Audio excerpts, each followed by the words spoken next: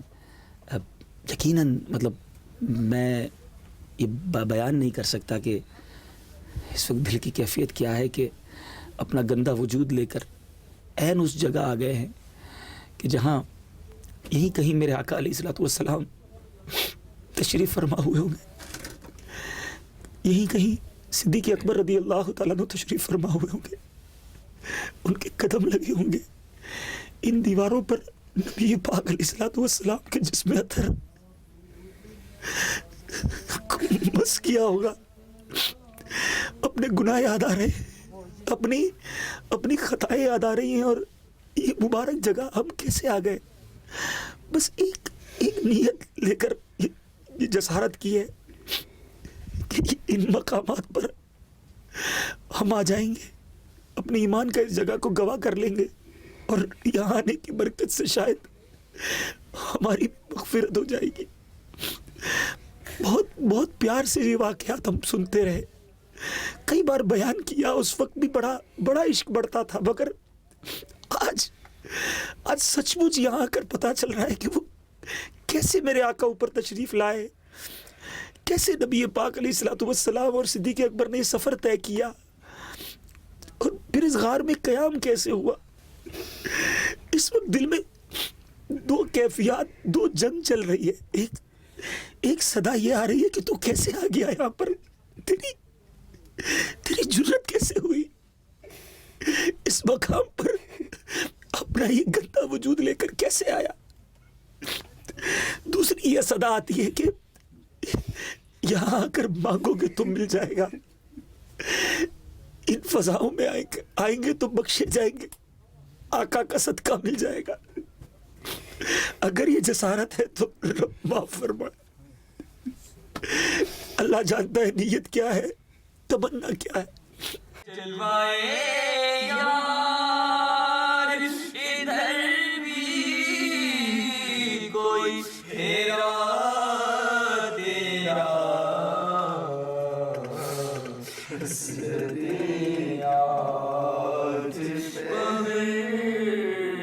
تکتی ہے رستہ, اٹھا دو پردہ دکھا دو چہرہ,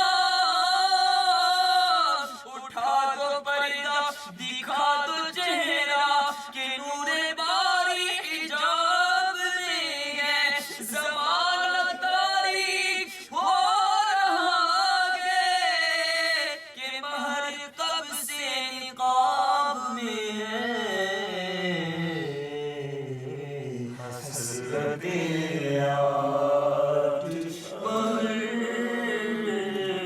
تکتی ہے رستہ تیرا, حسرتیں آٹھ پر تکتی ہے. خسروے کون و مکان اور تواضع ایسی, خسروے کون و مکان اور تواضع ایسی, ہاتھ تکیا ہے تیرا خاک بچھونا تیرا, پھر خردائے بے جا میرے لب پر آیا, آئے پھر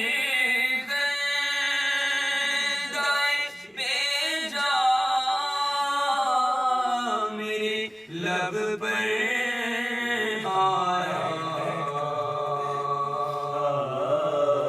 ہائے پھر بھول گیا راتوں کا رونا تیرا, ہائے پھر بھول گیا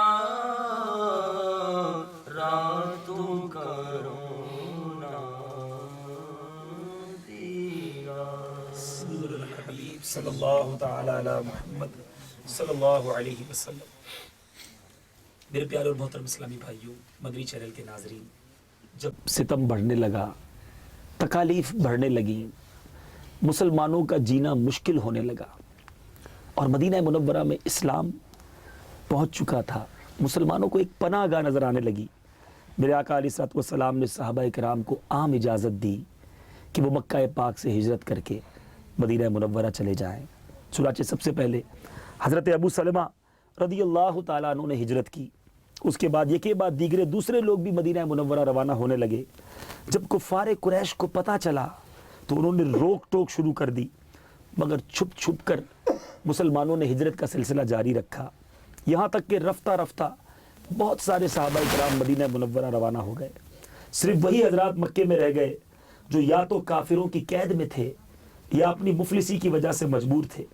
میرے آقا علیہ الصلوۃ والسلام کو چونکہ ابھی تک خدا کی طرف سے ہجرت کا حکم نہیں ملا تھا، اس لیے میرے آقا علیہ الصلوۃ والسلام بھی مکہ پاک میں مقیم رہے۔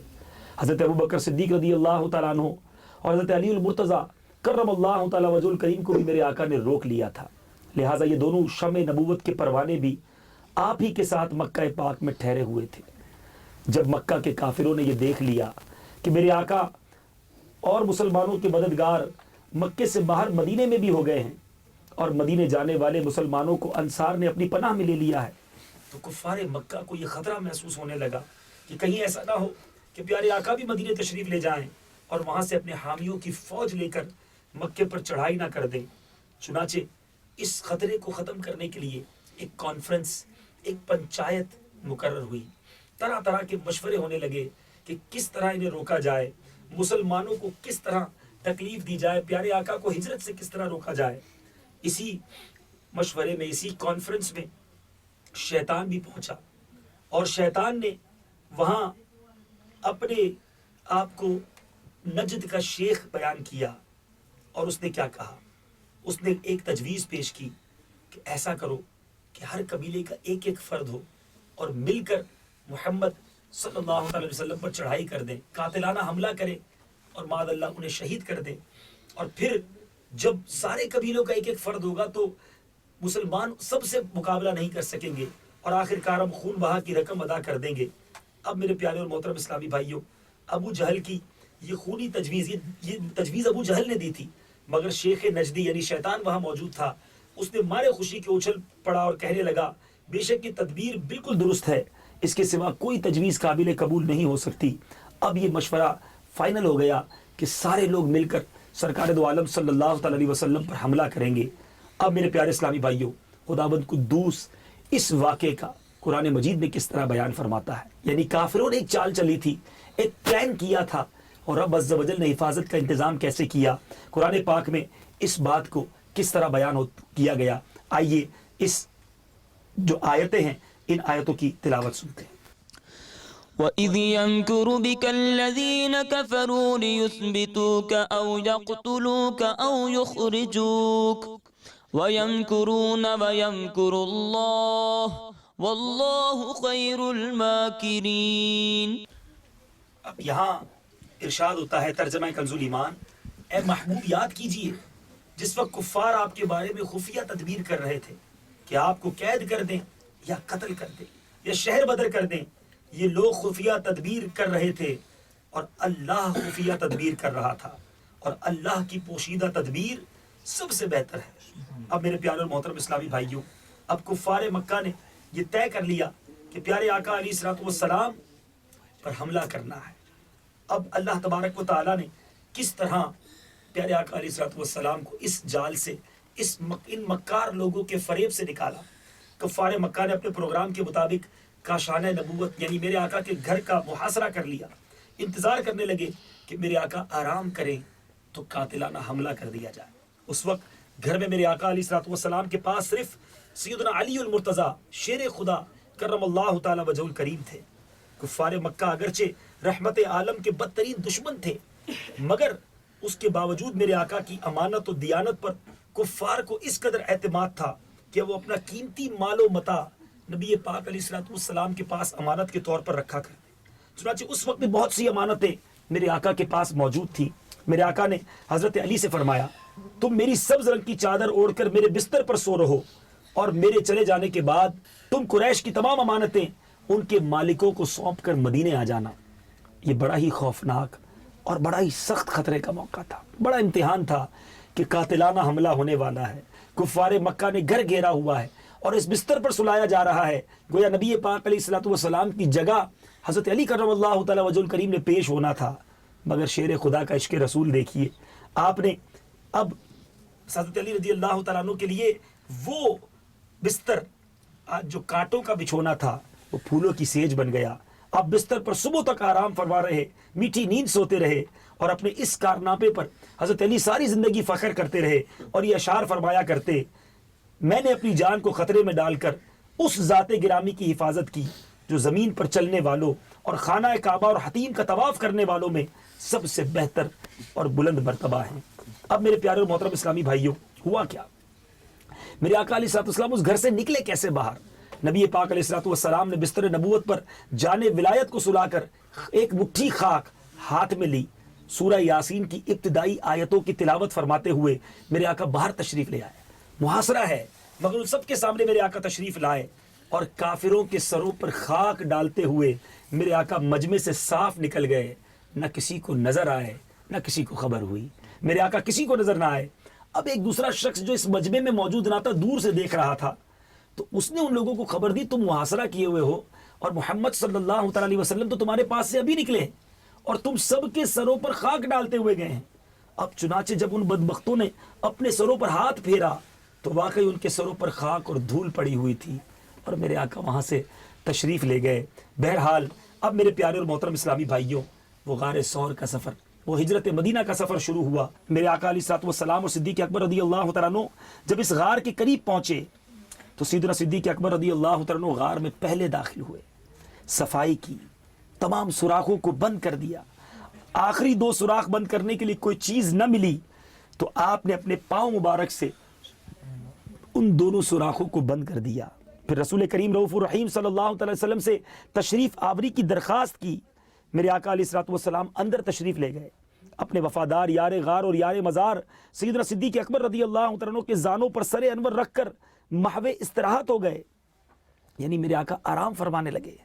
اس غار میں ایک سانپ بھی تھا، اس نے پاؤں میں ڈس لیا، مگر قربان جائیے اس پیکر عشق و محبت کے درد کی شدت و تکلیف کے باوجود محض اس خیال سے کہ مصطفیٰ جان رحمت صلی اللہ تعالیٰ علیہ وسلم کے آرام و راحت میں خلل واقع نہ ہو، بدستور ساکن و صامت یعنی بے حرکت و خاموش رہے، مگر شدت تکلیف کی وجہ سے غیر اختیاری طور پر چشمان مبارک سے آنسو بہہ نکلے۔ جب اشک عشق کے چند قطرے محبوب کریم صلی اللہ تعالیٰ علیہ وسلم کے وجہ کریم یعنی چہرہ انور پر نچھاور ہوئے تو میرے آقا علیہ الصلوۃ والسلام ہم بے کسوں کے غم گسار صلی اللہ تعالیٰ علیہ وسلم بیدار ہو گئے۔ استفسار فرمایا، اے ابو بکر کیوں روتے ہو؟ حضرت سیدنا صدیق اکبر نے سانپ کے ڈسنے کا واقعہ عرض کیا۔ آپ صلی اللہ تعالیٰ علیہ وسلم نے ڈسے ہوئے حصے پر اپنا لعاب دہن یعنی تھوک لگایا تو فوراً آرام مل گیا۔ اے میرے پیارے اسلامی بھائیوں، جب میرے آقا علیہ الصلوۃ والسلام صدیق اکبر رضی اللہ تعالیٰ عنہ کے ہمراہ اس غار ثور میں تشریف لائے تو کفار ناہنجار تقریباً غار کے قریب پہنچ چکے تھے۔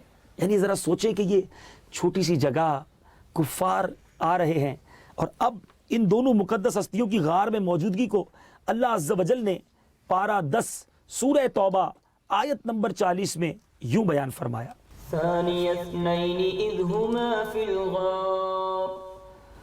ترجمہ کنز ایمان، صرف 2 جان سے جب وہ دونوں غار میں تھے۔ پھر یہ ذہن بن رہا ہے کہ جس غار کا تذکرہ قرآن میں ہے ہم وہاں موجود ہیں، اسی واقعی کا تذکرہ میرے رب نے اپنے کلام میں فرمایا۔ اللہ عز و جل نے ان دونوں مقدس ہستیوں کی حفاظت کے ظاہری اسباب بھی پیدا فرما دیے، اور اس طرح کہ جو ہی رسالت مآب صلی اللہ تعالیٰ علیہ وسلم حضرت سیدنا صدیق اکبر رضی اللہ تعالیٰ عنہ کی ہمراہی میں غار ثور میں داخل ہوئے تو خدائی پہرا لگا دیا گیا۔ غار کے منہ پر مکڑی نے جالا تن دیا اور کنارے پر کبوتری نے انڈے دے دیے۔ یہ سب کچھ کفار مکہ کو غار کی تلاشی سے باز رکھنے کے لیے کیا گیا، ان دو کبوتروں کو رب عز و جل نے ایسی بہترین جزا دی کہ آج تک حرم مکہ میں جتنے کبوتر ہیں وہ انہی دو کی اولاد میں ہیں. جیسے انہوں نے اللہ عز و جل کے حکم سے نبی رحمت صلی اللہ علیہ وسلم کی حفاظت کی تھی، ویسے ہی رب عز و جل نے حرم میں ان کے شکار پر پابندی عائد فرما دی. فانوس بن کے جس کی حفاظت ہوا کرے، فانوس بن کے جس کی حفاظت ہوا کرے، وہ شمع کیا بجھے جسے روشن خدا کرے. جب کفار قریش نے وہاں کبوتروں کا گھونسلہ اور اس میں انڈے دیکھے تو کہنے لگے اگر اس غار میں کوئی انسان موجود ہوتا نہ مکڑی جالا تنتی نہ کبوتری انڈے دیتی. کفار کی آہٹ پا کر عاشق اکبر سیدنا صدیق اکبر رضی اللہ تعالیٰ عنہ کچھ گھبرا گئے اور عرض کی یا رسول اللہ صلی اللہ تعالی وسلم اب دشمن ہمارے اس قدر قریب آ گئے ہیں کہ اگر وہ اپنے قدموں پر نظر ڈالیں گے تو ہمیں دیکھ لیں گے. میں نے جب پہلے بھی یہ بات پڑھی تھی تو سمجھ نہیں آیا تھا کہ اپنے قدموں کو دیکھیں گے تو ہمیں دیکھ لیں گے. بڑا سا غار ہوتا تو نہ نظر آتا، لیکن واقعی یہ تو اتنا چھوٹا سا غار ہے کہ اگر کوئی اندر بیٹھا ہے اور اس کے کنارے پر آ کر کوئی اپنے پیر دیکھے تو محسوس ہو جائے گا کہ کوئی اندر موجود ہے. حضور اکرم صلی اللہ تعالی علیہ وسلم نے فرمایا، قرآن پاک میں اس کا تذکرہ ہے، لا تحزن ان اللہ معنا. ترجمہ کنز ایمان، غم نہ کھا بے شک اللہ ہمارے ساتھ ہے. اعلیٰ حضرت امام احمد رضا خان مکہ مدینے کے سلطان سرور ذیشان صلی اللہ تعالی علیہ وسلم کے اس معجزہ عالی شان اور خواری دشمنان کو بیان کرتے ہوئے فرماتے ہیں، جان ہے جان کیا نظر آئے کیوں عدو گرد غار پھرتے ہیں. جان ہے جان کیا نظر آئے کیوں عدو گرد غار پھرتے ہیں، کیوں عدو گرد غار پھرتے ہیں. جب نبی پاک علیہ السلام نے یہ تسلی دے دی تو صدیق اکبر رضی اللہ تعالیٰ عنہ پر سکینہ اتر پڑا. وہ بالکل ہی مطمئن اور بے خوف ہو گئے اور چوتھے دن یکم ربیع النور بروز دوشنبہ یعنی پیر شریف میرے آقا علیہ السلام غار سے باہر تشریف لائے اور مدینہ منورہ روانہ ہو گئے. یعنی 4 دن نبی پاک نے اس غار میں قیام کیا. آئے در روح کی ہر تہ میں سمجھ تجھ کو، آئے در روح کی ہر تہ میں سمجھ تجھ کو، اے غار تو نے تو سرکار کو دیکھا ہوگا. ہم نے اپنے آقا کو نہیں دیکھا مگر ان پتھروں نے دیواروں نے ہمارے آقا کا دیدار کیا. چوما ہوگا میرے آقا کے قدموں کو. اپنی قسمت پر رشک آ رہا ہے. میٹھے میٹھے اسلامی بھائیوں، الحمدللہ محبوب رب اکبر صلی اللہ تعالی علیہ وسلم اور صدیق اکبر رضی اللہ تعالیٰ عنہ کامیاب اور بامراد اور تلاش کرنے والے کفار بدتوار ناکام و نامراد ہوئے. تم ہو حفیظ و مغیث، کیا ہے وہ دشمن خبیث. تم ہو حفیظ و مغیث، کیا ہے وہ دشمن خبیث. تم ہو حفیظ و مغیث، کیا ہے وہ دشمن خبیث. کیا ہے وہ دشمن خبیث تم ہو تو پھر خوف کیا تم پہ کروڑوں، تم ہو تو پھر خوف کیا تم پہ کروڑوں درود. بس یہی تمنا ہے کہ اللہ تعالیٰ اس غار میں اس مبارک فضاؤں کے صدقے ہمیں بھی سچا عشق رسول عطا فرمائے. ہمیں بھی اپنا سب کچھ اپنے آپ آقا پر قربان کرنے کا حقیقی جذبہ عطا فرمائے. اپنے آقا پر اپنا سب کچھ قربان کرنے کی ہمیں سچی مدنی سوچ عطا فرمائے. صدیق اکبر نے تو جان دے ہی دی تھی نا اس غار میں. سانپ نے کاٹ ہی تو لیا تھا، میرے آقا نے واپس لوٹا دیا نا. میں نے کیا دیا، آپ نے کیا دیا. اب آقا کے غلام کہلانے والے نبی پاک علیہ السلام کی سنتوں پر کتنا عمل کرتے ہیں. واقعی سچا پیار ہے مجھے اور آپ کو. چند آنسو بہا لینا ہی پیار کی نشانی نہیں. ارے پریکٹیکل لائف میں ہمیں کب خیال آتا ہے کہ میرا یہ عمل کہیں میرے آقا کو ناراض نہ کر دے. ذرا پوچھیں اپنے آپ سے کہ کیا دنیا میں اس وقت آپ جہاں کہیں یہ سلسلہ دیکھ رہے ہیں, آپ سے اسلام کو کیا فائدہ ہو رہا ہے, آپ سے دین متین کی کیا خدمت ہو رہی ہے, کوئی نام بلند ہو رہا ہے, یا معاذ اللہ مسلمانوں کے کردار کی وجہ سے اسلام کا نام برباد ہو رہا ہے؟ ایسا نہ کرو, یہ زندگی اچھی نہیں. ارے بیکار ہے وہ دل جو یاد رسول میں نہیں تڑپتا, بیکار ہے وہ آنکھ جو نبی کی یاد میں نہیں بہتی. آئیے دعوت اسلامی کے ماحول میں آ جائیے. میں آپ کو غار ثور سے دعوت دے رہا ہوں, اس مبارک مقام سے دعوت دے رہا ہوں. آئیے اس مدنی ماحول سے وابستہ ہو جائے, گناہوں سے سچی توبہ کر لے. عشق رسول واقعی چاہتے ہیں نا. ہو سکتا ہے کچھ ناظرین سوچ رہے ہو یہ کیوں رو رہے ہیں, یہ کیوں اتنے ایموشنل ہو رہے ہیں, اتنے ان کے جذبات کیوں ہو رہے ہیں. ارے آؤ تو صحیح دعوت اسلامی کے ماحول میں, آقا کی یاد میں آنسو بہا کر تو دیکھو. نبی کے عشق میں دل تڑپتا ہے تو اس کی لطف کچھ اور ہوتا ہے. اور پریکٹیکلی طور پہ اگر واقعی عاشق رسول بننا چاہتے ہیں, دعوت اسلامی کا مدنی ماحول اپنائیے. نیت کیجئے آج کہ میرا چہرہ, میرا لباس, میرا اٹھنا بیٹھنا, میرا کردار, میرا کھانا کمانا, یہ سب انشاءاللہ آقا کی سنتوں کے مطابق ہوگا. دعا ہے رب کریم سے ہم گناہ گاروں کی یا حاضری قبول فرمائے.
یقیناً وہ مقام ہے جہاں ہمارے آقا نے تجھ سے دعائیں کی ہوگی.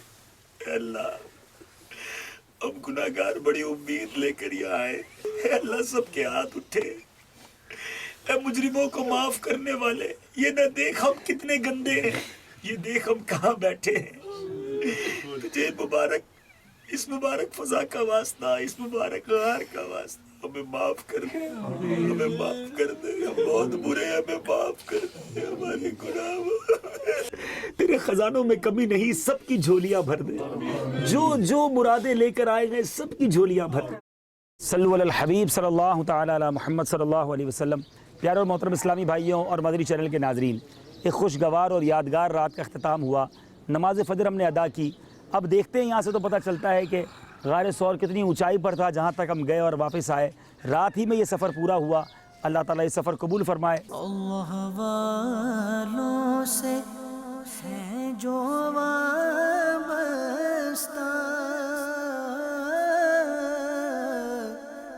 ہے مقام